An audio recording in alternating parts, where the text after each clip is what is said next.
Hello everybody, I'm Nate. Today I will show you how to buy from our smart fridge. Without cash, without the barcode, it will be face recognition pay. Click Pay by Face.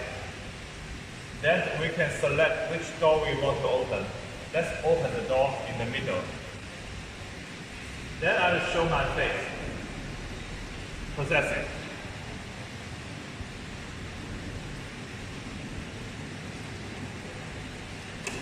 The door is open, so I can grab whatever I want to buy. Close the door. It will show what I have bought. If you are interested in smart fridge web and go vending machine, please contact us for more information.